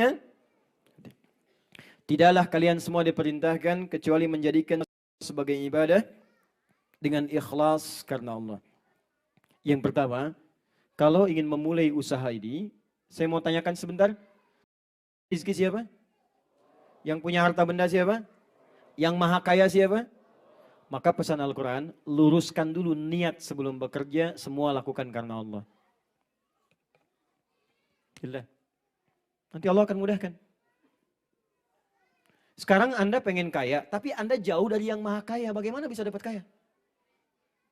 Anda pengen harta, tapi bermusuhan dengan yang punya harta, bagaimana bisa mendapatkan harta? Karena itu langsung ayat ini nanti ditafsirkan dengan ayat lain yang lebih dahsyat. Itu ada di Quran surah 61 ayat yang ke-10. As-Saff. Quran surah As-Saff. Ayat 10. Sampai 13. Perhatikan, ini langsung disebutkan niaganya, usahanya. Ya ayyuhalladzina amanu. Hei semua orang yang beriman. Ingat, kalau yakin dengan Allah, pengen dekat dengan Allah, maka kunci pembukanya disebut iman pintunya. Makanya semua orang yang yakin dengan Allah, dia bersyahadat dulu. Bukankah kalimat pertama syahadat, asyhadu alla ilaha, yakin dengan Allah. Kalau sudah bersyahadat, disebut beriman. Panggilan Qur'annya berubah dari ya ayyuhan nasu menjadi ya ayyuhalladzina amanu. Perhatikan baik-baik. Ya ayyuhalladzina amanu. Hai semua orang yang beriman kepada Allah. Hal adullukum ala tijaratin tunjikum min azabin alim. Mau enggak kata Allah, aku tunjukkan pada kalian cara berniaga terbaik yang akan membebaskan kalian dari perasaan sulit yang dalam. Dari perasaan tersiksa ketika menjalaninya. Ini bukan konteks akhirat saja tapi konteks dunia. Ada orang pengen kaya tapi cara kerjanya tersiksa. Berangkat gelap, pulang gelap, tuntutan kerja banyak. Kadang lembur, kadang stres, begitu stres keluar bikin onar. Capek sendiri. Kadang pelampiasannya ke minuman, pelampiasannya ke kriminalitas. Kadang-kadang bawa pisau, tusuk sana sini. Ada yang bikin ini, bikin itu, stres. Kaya memang, tapi tidak menikmati kekayaannya. Kaya memang, tapi tidak nyaman dengan kekayaannya. Makanya tadi saya sampaikan dari awal, Anda itu pengen kaya gelisah atau miskin tapi tenang. Tetap kan pilihannya kaya tapi tenang. Jadi kata Allah nih kalau Anda ingin kaya dan tenang, Anda ingin kaya tak tersiksa dalam pekerjaan, aku tunjukkan jalan pertamanya untuk mendapatkan itu semua. Tijarah itu bisnis, usaha. Apa jalannya? Teruskan ayat 11-nya. Tu'minuna billah. Kamu yakin dulu dengan Allah. Fokus teman-teman. Yuk kita lihat. Satu. Tu'minun billah. Kerja usaha pertama. Termasuk di sini berwirausaha. Siapa yang Anda ingin jadi millionaire ke depan atau billionaire bahkan. Ya. From $1 misalnya. To $1 billion company. Dari $1 jadi jutaan atau bahkan miliaran, triliunan ke depannya. Maka jalan pertamanya kata Allah, kalau nggak pengen susah dalam pekerjaan, pertama Anda harus bekerja dengan dasar iman dulu. Satu iman. Secara singkat begini, iman itu yakin dengan semua ketentuan-ketentuan Allah. Kalau sudah yakin, siap menjalaninya. Sekarang saya tanyakan dulu pada semua teman-teman, beriman kita? Yakin kita? Siap menjalankan ketentuan Allah? Dasar pertama kalau ingin kaya dan ringan, kaya mudah, kaya bahagia kata Allah, ikuti dulu semua ketentuanku. Syarat pertama iman. Kedua, ikuti petunjuk Rasulku. Makanya kalimat setelahnya wa rasuli. Nanti saya turunkan detailnya ya. Nanti Nabi berikan detailnya. Kalau pengen ini, begini. Kalau usaha begini, begini. Tinggalkan yang ini, kerjakan yang ini. Hasilnya seperti ini. Ada semua lengkap. Kedua, Detailnya lihat pada petunjuk Rasul.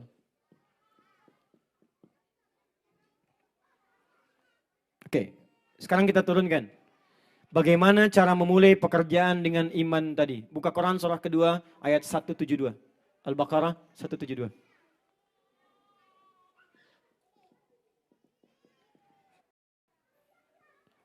Teman-teman masih ingat tadi? Waktu saya jelaskan yang pertama, rizki ditetapkan. Langit diturunkan kemana? Cara meraihnya dengan apa? Usaha, kerja kan? Al-Baqarah 168 tadi panggilannya An-Nas atau Amanu? Nas kan? Ya ayyuhan nasu. Sekarang kita ingin naik, pindah levelnya. Dari manusia biasa kepada orang beriman.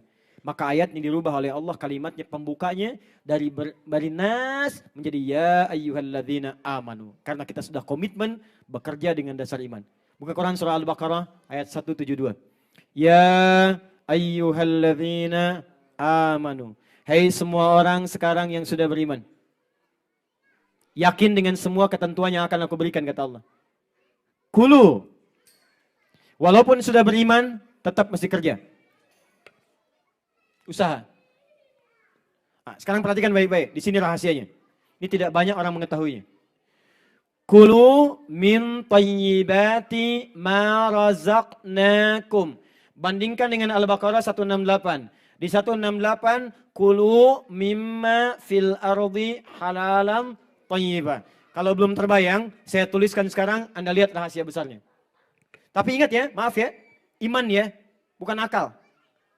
Iman tuh yakin dulu, hikmah datang. Kalau akal nanti ditanya dulu, kalau belum rasional, belum logis, nggak mau diikutin. Ingat, kita ini terbatas. Semua tubuh manusia terbatas. Pandangan Anda terbatas, yang dekat terlihat, jauh kecil tak terlihat. Pendengaran terbatas, sekian hertz tak terdengar oleh kita. Awas hati-hati. Ini kalau mata Anda terbatas, telinga Anda terbatas, kenapa akal Anda nggak mau terbatas? Semua yang melekat pada kita pasti terbatas. Karena itu, kalau ada yang belum bisa ditangkap oleh akal, kita tangkap dengan iman, maka hikmah akan datang. Sekarang perhatikan perbandingannya. Saya tuliskan di sini. Satu yang ayat 168. Ya ayyuhan nas. Ini 172 imannya dipakai. Ya ayyuhalladzina amanu. Perhatikan, yang ini nas, ini amanu. Dan amanunya dibuka dengan alladzina. Disebutkan 1080 kali dalam Al-Quran yang mencakup semua tanpa kecuali. Artinya, ini berlaku bagi laki-laki, perempuan, tua, muda, besar, kecil, tanpa batas. Maaf, semua yang ingin mendapatkan passion ini kata Allah saya buka seluas-luasnya. Laki-laki pengen kaya, perempuan pengen kaya, pengen dapat lebih daripada itu, saya berikan kesempatannya. Ini kulu mimma fil ardi. Kemudian ada rumus halalan thayyibah. Perhatikan sini dengan detail, dengan jeli. Yang ini kulu. Ininya dibuang. Mimma fil ardinya tidak ada. Diganti dengan min tayyibati. Halalnya dibuang. Diganti dengan ma razaqnakum. Allahu Akbar. Lihat sini. Ketika Anda mencari dengan iman, yakin karena Allah, maka kalimat pertama mimma fil ardinya dibuang. Untuk manusia pada umumnya, silahkan berkelana ke bumi. Mencari, bekerja, cari tempat ini, tempat itu. Tapi ketika Anda beriman kepada Allah, benefit pertama yang Allah katakan adalah, saya akan mudahkan rizkinya cepat datang padamu, tidak ingin menyulitkanmu untuk mendapatkan rizki yang kau butuhkan itu. Di iman itu, apa manfaatnya? Manfaat yang pertama, karena kita dekat dengan Allah, akses ke rizkinya akan dibuka oleh Allah. Anda dekat dengan pimpinan, akses pekerjaan dibuka. Anda dekat dengan Allah, apa yang tidak mudah bagi Allah? Cuman sekarang kalau Anda berkata, Ustaz saya sudah beriman, kenapa sulit mendapatkan itu? Barangkali cara beriman Anda yang belum tepat. Itu yang harus diperbaiki. Nah, jadi syarat pertama kata Allah, ketika Anda benar imannya, maka pertama Allah akan berikan kemudahan, ma razaqnakum. Kami yang akan dekatkan rezekinya kepadamu, bukan engkau yang sulit untuk mendapatinya. Kadang-kadang tiba-tiba ide muncul. Kadang-kadang investor datang dari sisi yang tidak diduga. Kadang-kadang kreatif itu muncul dari teman yang datang menawarkan pada Anda. Siapa yang gerakan semua itu? Ini Bang Sandi yang punya banyak pengalaman tentang itu. Dari mulai berjuang sampai dengan sekarang didapatkan. Coba Anda bayangkan, Abdurrahman bin Auf, itu kan modalnya pakaian tadi. Tapi karena aksesnya dekat dengan Allah, cuma 3 bulan, dia orang paling kaya nomor 3. Setahun paling kaya nomor 1. Nih. Nah, ciri orang beriman, 1, bagaimana bisa mendapatkan akses cepat itu, ini yang paling menarik. Lihat sini baik-baik. Halalnya dibuang. Ketika iman belum ada, halalnya masih ada. Halalan thayyibah. Legal. Baik. Tapi ketika sudah beriman, halalnya dibuang. Thayyibnya dijamakkan. Min thayyibati ma razaqnakum. Halalnya dibuang, thayyibnya dijamakkan. Kenapa halalnya dibuang? Karena orang beriman itu sudah pasti imannya membimbing dia untuk mencari yang halal dalam kehidupan.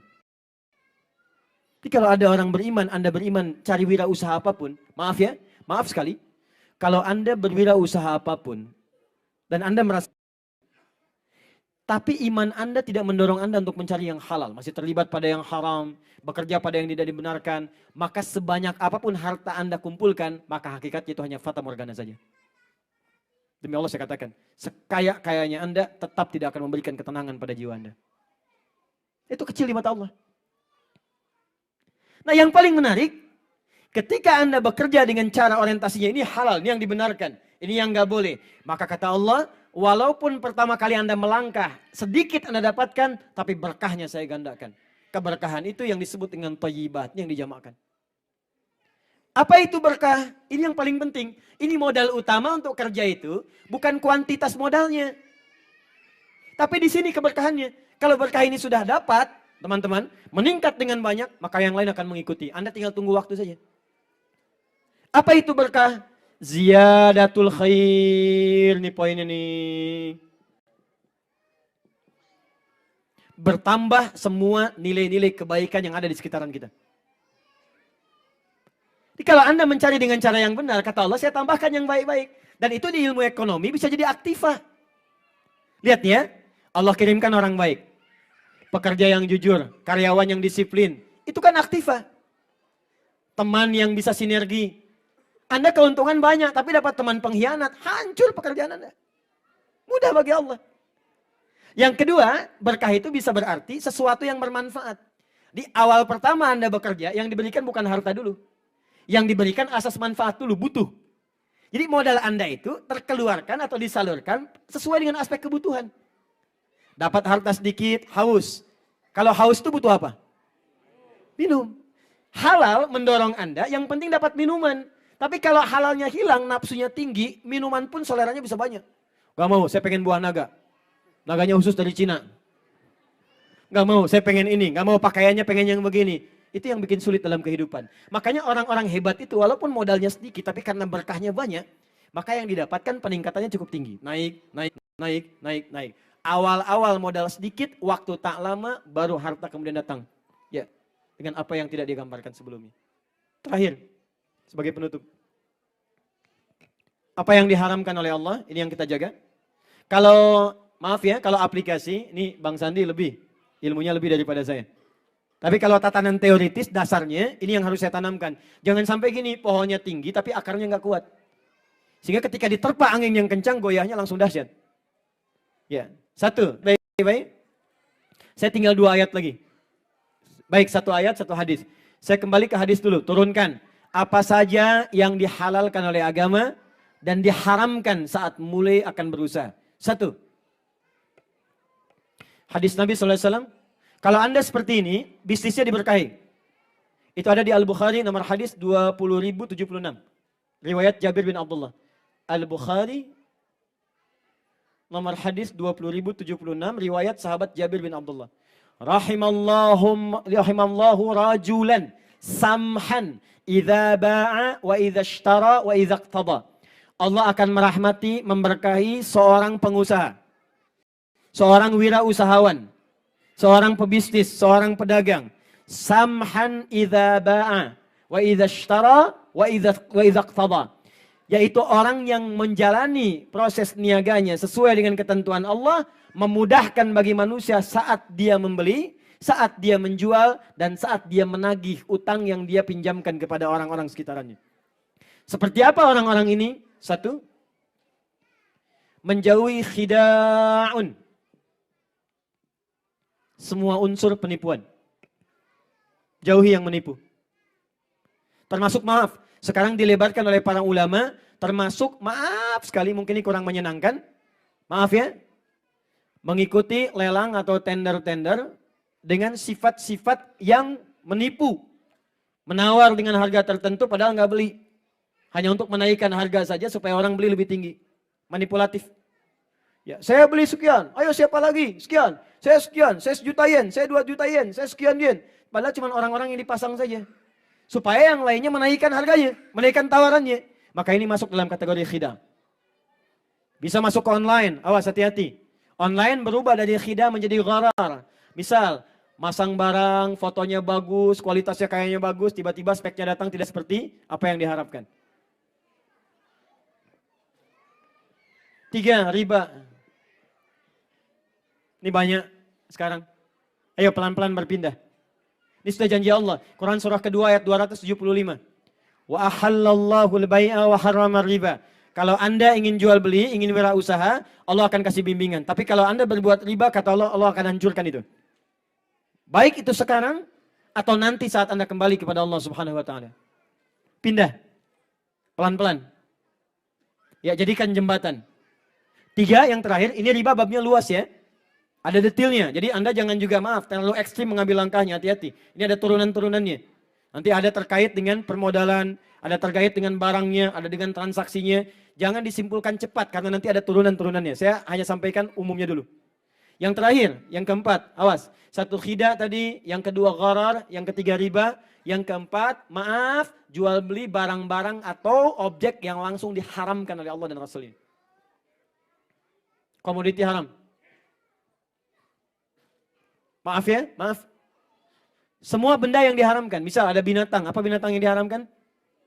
Misal Anda jualan itu misalnya. Ya, itu lebih baik ditinggalkan. Pindah kepada yang lain. Ada bab yang membolehkan. Ada bab. Misal, Anda sedang tidak ada pekerjaan lain.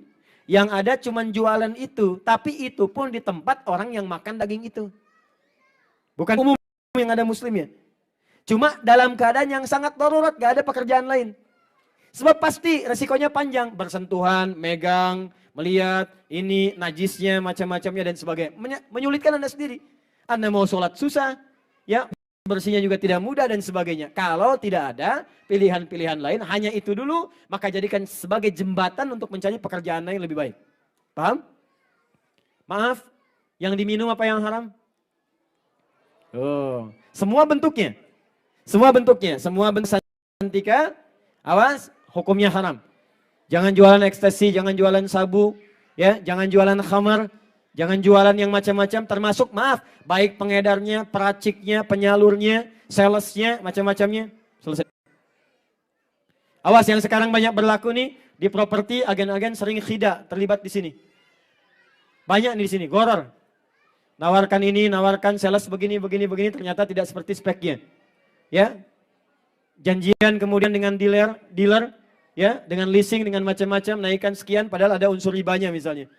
Ya, kalau Anda pakar matematika, sebetulnya lebih untung bisnis murni dibandingkan riba. Riba itu nggak ada untungnya. Nih lihat ya, Anda jualan pakai riba. Dari 2 juta misalnya, modal. Kemudian dijual. Setiap Anda telat sedikit dalam jangka setahun, bayar. Jadi 2.200.000 misalnya. Keuntungan berapa? 200.000. Sekarang Anda jualan kambing, langsung aja nggak usah pakai ribanya. Walaupun cuma sedikit bisa, setiap 1 kambing 1 juta, modal tadi 2 juta. 1 kambing 1 juta, ambil 100.000. Jelas? Baik, sekarang Anda kembangkan itu. Belikan dari situ 1 juta. Kemudian jual yang kedua, dapat berapa? 2 juta. Untung berapa? 100. 2 juta berapa? 2.200.000. Itu 1 kambing. Kalau Anda punya banyak kambing dalam waktu yang sama. Misal, Anda punya 20 juta, kalikan lagi 200.000, dapat berapa? Belum kalau berkembang lagi. Kalau saya detilkan lagi, nanti saya jabarkan persamaan matematikanya. Riba sekian, untung sekian. Demi Allah saya katakan, perbandingannya jauh sekali. Ini orang yang bergerak di riba itu seperti orang bodoh. Saya katakan orang bodoh. Kenapa? Karena menyulitkan diri sendiri, merugikan konsumen, memunculkan perselisihan, munculkan madarat, bisa jadi ada tindakan-tindakan kriminal, dan pada akhirnya tidak pernah ada kekayaan yang abadi. Selesai. Saya tutup terakhir. Quran surah 3 ayat 142. Ini penutupnya dan saya selesai di sini. Paling kiri sebelah atas. Quran surah 3 ayat 142. Setelah ini saya berikan amalan-amalan. Doanya, sholatnya baca apa dan sebagainya. Ya. Am hasibtum an tadkhulul jannata. Fokus teman-teman. Ini saya tegaskan sekali lagi ya. Di bab-bab tertentu saya belum berikan detailnya. Kalau Anda ingin mengaji detail, saya masih ada sampai hari Senin. Jadi nanti bisa diturunkan babnya. Saya baru berikan umum karena kita konteksnya sekarang sebentar ya. Am hasibtum an tadkhulul jannah. Apa Anda duga begitu mudah mendapatkan jannah? Apa artinya jannah? Oh, sini persoalan kita. Itu tidak selalu diartikan dengan surga. Jannah itu punya dua arti dalam Al-Quran. Arti dasarnya itu sukses, kesuksesan yang belum diraih, yang belum tampak. Kenapa surga disebut dengan jannah? Karena itu puncak kesuksesan kita yang belum kita raih, belum tampak sekarang. Orang Arab dulu, kalau mereka disebut kaya, melimpah hartanya, sukses, maka mereka punya kebun-kebun yang tidak dimiliki oleh orang lain. Orang lain gersang. Dia punya unta, unta merah, unta hitam itu biasa. Tapi yang punya kebun dengan oase yang sangat indah, punya anggur-anggur, punya macam-macam, itu enggak semua orang punya. Dan itu disebut jannah oleh orang Arab. Makanya jannah itu sering diartikan juga dengan kebun-kebun yang luas. Ya, secara tidak langsung, persamaan sekarang, jannah itu artinya kekayaan yang tidak dimiliki oleh umumnya orang. Kalau kita tarik ke dalam konteks usaha kita, maka ayat ini diartikan begini. Saya pernah datang ke satu perusahaan, ajarkan ayat ini, diterapkan, bahkan direksinya pada salah satunya non-muslim. Saya datang dalam keadaan yang mungkin agak kolaps tuh, udah mau turun. Semua nggak semangat. Saya terangkan isi ayat ini, Anda kerjakan, saya bilang, begitu dikerjakan setahun kemudian saya diundang. Cuman untuk melihat Ustadz, kalau jamnya menunjuk kepada jam 2, artinya dalam sejam 2 miliar dapatnya. Am hasibtum an tadkhulul jannata. Apa Anda duga begitu mudah meraih kesuksesan? Bahkan untuk mendapatkan surga yang Anda mimpikan. Walamma ya'lamillahu alladhina jahadu minkum wa ya'lamas sabirin. Sementara Allah belum menguji sejauh mana kadar jahadu minkum. Satu, aspek pertama kata Allah, kadar keseriusan Anda dalam mewujudkan itu. Keseriusan di sini disebut dengan kalimat jahadu. Jadi kalau Anda ingin kaya, ingin berhasil wirausahanya, maka pertama kata Al-Quran Anda mesti serius mengeksekusi ini semua. Kalau main-main mendingan gak usah. Jangan setengah-setengah. Jangan coba-coba. Jangan gimana nanti bagaimana. Kalau Anda bersiap mendapatkan itu semua, Anda mau jadi apapun silahkan. Wirausahawan, pebisnis, diplomat, birokrat silahkan. Tapi kalau Anda ingin sukses, kata Allah, pertama Anda mesti serius, sungguh-sungguh. Jadi kalau Anda kuliah yang serius. Duduk paling depan, selesaikan persoalan, bikin riset, jangan setengah-setengah nanggung kalau begitu. Nah keseriusan ini menggunakan kalimat jahadu, asalnya dari kata juhdun. Juhdu, kesungguhan, keseriusan, dibagi 3 turunan lagi. Pertama, kesungguhan merencanakan, disebut dengan ijtihad. Maka mulai sekarang bikin mapping, planningnya apa? Sukses mau tahun berapa? Turunkan ke kita sekarang. Bikin rencana, mau di bidang apa? Rencananya bagaimana? Tahun berapa? Modalnya dari mana? Investornya siapa? Ya, siapa orang yang bagian kreasinya? Inovasinya seperti apa? Turunkan. Kalau Anda masih kuliah di kampus, bahkan turunkan cita-cita dari atas sampai ke materi kuliah yang sedang Anda kerjakan sekarang. Jangan sampai Anda pilih misalnya jurusan yang memang gak ada hubungan dengan masa depan Anda. Yang penting asal kuliah, di Quran gak ada begitu. Anda kuliah mau kemana? Saya ini mau sekarang jadi begini dai, saya turunkan dari sejak selesai SD. Ke depan saya mau jadi ulama, ahli Quran begini. Maka semua diarahkan. Sekolahnya ke sini, SMP ke sini, SMA ke sini. Ya kemudian kampusnya begini, sampai pulang lagi. Nah Anda sekarang mau bikin passionnya apa di masa depan? Di bidang apa? Otomotif, sekarang Anda kuliah, ya sampai waktunya tinggal 17.20, 3 menit lagi, ya bikin pemetaannya. Ya, mohon izin dari sekarang. Kedua, Kalau sudah ada rencana, ada konsepnya, mappingnya jelas, schedule-nya jelas dan sebagainya, maka muncul yang kedua, saya agak cepat, namanya jihad. Jihad, kesungguhan mengeksekusi dengan tindakan. Jangan banyak jadi konseptor, eksekusi itu semua. Anda mau begini, kerjakan. Anda mau begini, kerjakan. Yang terakhir, yang ketiga, maaf, kesungguhan mengatasi gejolak dalam jiwa, disebut mujahadah. Kadang-kadang lagi serius, ada tantangan malas, ya, ada pesimis, perangi itu semua. Kalau Allah sudah jamin pasti dimudahkan. Yang ketiga disebut mujahadah. Terakhir, lakukan ini dengan sabar. Wa ya'lamas sabirin. Allah hanya memberikan gambaran kesuksesan bagi orang-orang sabar. Thomas Alva Edison berapa kali membuat percobaan? Lebih daripada 1000 kali. Yang sekarang membuat fried chicken berapa kali membuat percobaan? Ketok setiap pintu. Anda punya ayatnya. Kenapa baru 2-3 kali gagal kemudian Anda kemudian pesimis dari situ? Kembangkan diri kita, jadi orang hebat, sabar, dan mulai sekarang passionnya lakukan. Mulai dari mana? Jamaah. Saya tutup, jamaah itu bukan cuma kumpul. Kenapa ada sholat jamaah, sholat Jum'ah? Jamaah itu duduk, kenali dengan siapa Anda duduk, kemudian saling mengisi di balik semua bakat yang Anda miliki dengan setiap yang Anda kenali itu. Karena itu tidak ada orang sholat di dekat Masjid Nabi, kecuali maaf, yang sakit bertemu dokter selesai sakitnya. Yang tidak punya pekerjaan ketemu dengan orang punya pekerjaan. Itu yang kita kembangkan. Ke masjid, temui, kenali. Anda di Jepang, gak semua orang bisa ke Jepang. Cari apa yang bisa bermanfaat untuk Anda. Passionnya dapatkan, jadi pakar di bidang dan pulang ke negeri kita, bangun. Jadikan makmurkan negeri kita, sumber daya banyak. Pulang lagi ke tanah air. Bangun negeri kita, Sabang sampai dengan Merauke. Luas, 13.677 pulau. Gak semua orang dapat. Saya ke Abu Dhabi untuk dapat satu pulau triliunan rupiah. Kita punya 13.677. Itu belum termasuk Pulau Gebang, Pulau Gadung, pulau-pulau yang lain. Ya. Jadi ayo, mudah-mudahan Allah berikan keberkahan untuk kita. Saya sampai di sini. Ya. Saya cuma motivasi saja, ayatnya sudah saya turunkan, dalilnya sudah Anda dapatkan, janjinya sudah Anda terima, contohnya juga sudah ada, bahkan sebagian yang real juga ada di samping saya, ada Bang Sandi di sini. Dan singkatnya, kita berdoa kepada Allah Subhanahu wa taala, semoga dengan apa yang telah kita dapatkan dilancarkan dan dimudahkan oleh Allah Subhanahu wa taala. Baik. Sebelum kita berdoa, saya mau tanya kembali, siap jadi kaya? Siap jadi kaya? Siap jadi kaya? Siap jadi wirausahawan yang bermanfaat? Baik, maka saya tutup dengan sebuah ayat, apa perbedaan wirausahawan yang beriman dengan yang belum beriman? Quran surah ke-28 ayat 77.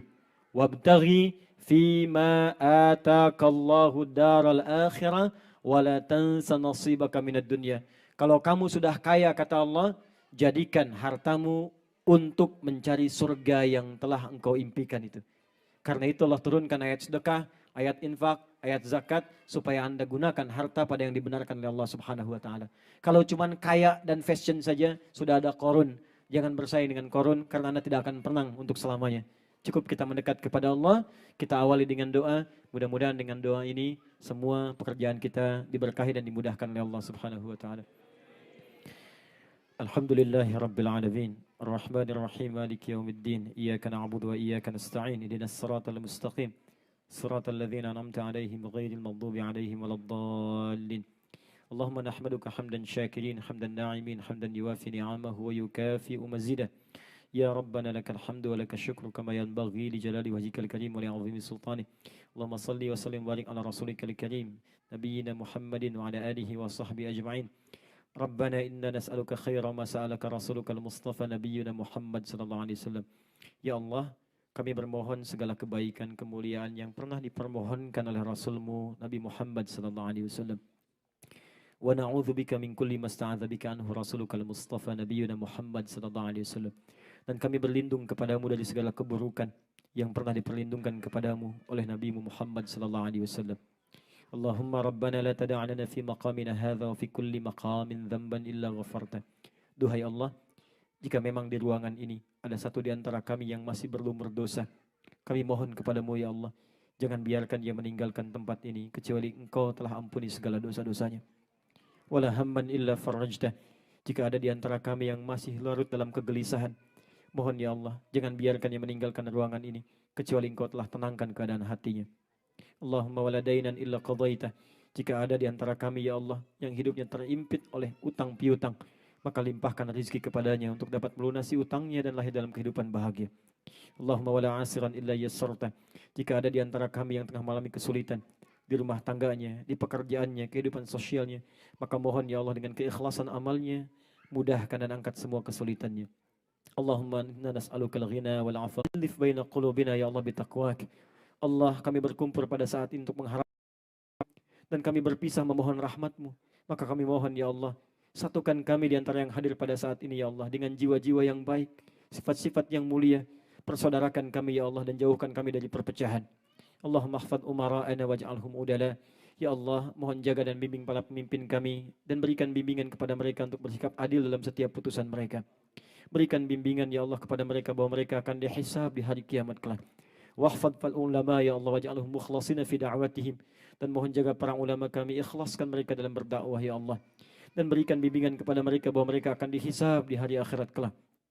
Allahumma ya Allah, idza kana hunalika baqiyata ayyamina faj'al baqiyata ayyamina hayatan thayyibah. Duhai Allah, jika masih tersisa ya Allah kehidupan bagi kami di hari esok, maka mohon jadikan lembaran hidup kami lebih baik daripada hari-hari sebelumnya. Allahumma idza kana akhiral yaum wa hadzal yaum min akhir hayatina faj'al hadzal yaum husnal khatimah. Ya Allah, jika memang hari ini hari terakhir kami hidup dan harus menghadap kembali kepadamu di hari ini, maka mohon jadikan hari ini bagi kami sebagai husnul khatimah. Ya Allah, bersihkan ya Allah, bersihkan jiwa kami dari berbagai kotoran yang bisa merasukinya. Allahumma ati anfusana taqwaha wa zakkiha anta khairu man zakkaha anta waliyuha maulaha. Allahumma barik fi hayatina wa umrina wa umurina wa kulli nasyatatina wa khafatan ya Allah fi hadhil bilad fil Yaban. Ya Allah, kami mohon berkahi hidup kami, berkahi umur kami, berkahi aktivitas kami, dan berkahi ya Allah kehidupan kami, khususnya bagi saudara-saudari kami yang tinggal di Jepang ini ya Rabbal Alamin. Allahumma hunalikal aqriba qariban wa ba'idan huna ya Allah fil Yaban. Idza kanu ghairal muslimin fahduhum ilal Islam. Allahumma arsyudna ya Allah li da'watihim ilal Islam.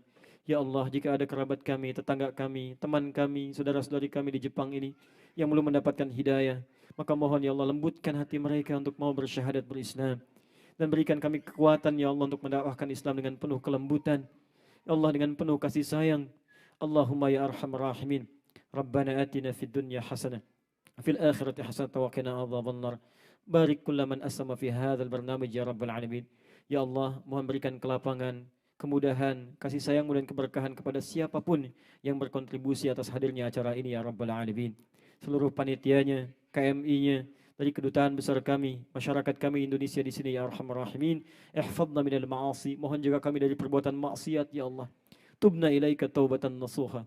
Ya Allah, jika ada pelaku maksiat di tempat ini atau saudara-saudari kami mohon ya Allah, sentuh mereka agar bertaubat sebelum wafat menghadap kepadamu ya Rabbal Alamin. Allahumma bifadlika subhana rabbika rabbil izzati amma yasifun wa salamun alal mursalin wa akhiru da'wana subhanakallahumma wa bihamdika asyhadu an la ilaha illa anta astaghfiruka wa natubu ilaik walhamdulillahi rabbil alamin. Amanat saya yang terakhir, kita mesti bersatu. Jangan terpecah belah. Dan kita mesti sekarang bergerak untuk membangun. Jika masih ada yang belajar yang baik.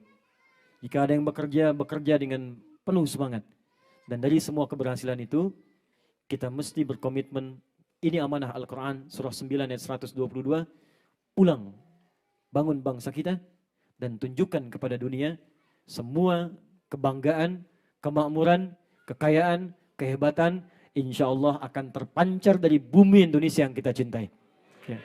Takbir. Assalamualaikum warahmatullahi wabarakatuh. Assalamualaikum warahmatullahi wabarakatuh.